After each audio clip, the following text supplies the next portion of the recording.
So our code is initialized when this switch is pressed. It sets the value of equal to 1 in the code, which then allows all the rest of the code to start running. If this switch is pressed again during or while the code is running, it'll run for another 20 seconds and then it's going to stop. Okay, so after the code is initialized via the button's input switch, the second, third, and fourth switches pretty much just print designated values of 1 or 0 on the serial monitor to indicate whether they are pressed or they're not.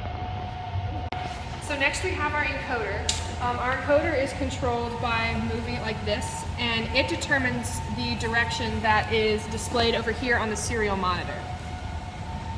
Alright, so for the IR sensor and the potentiometer, they both control the speed of the two motors. So as you can see right here, as I turn the potentiometer, it turns the speed of this. So you see that's moving now. Now it's not moving. And then for the other one, the IR sensor, I move it close. You can clearly see the thing starts moving. And then I move everything away, it stops moving.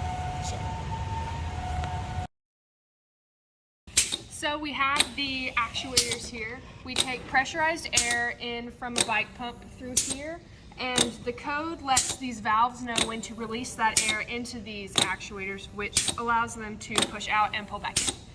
Okay.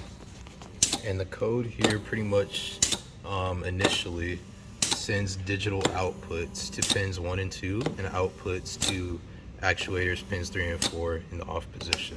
Alright, so the solenoid, all it is an electromagnet, and all the code does for it is pull it in. So here we have it out, and as the code runs, it pulls it back in, and pulls it back in. Okay. So again, as he said, the code does pull back in the solenoids and the actuators for pins 1, 2, 3, and 4 to be set in the on position. So this is our motors. After the code is ran, it tells the motors to cycle through, and every 1 second it's going to run and then swap directions after another second.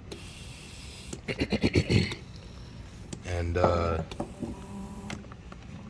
here in the code, it pretty much initializes the motors to be set in the off position, and it also sends a delay of 1 second.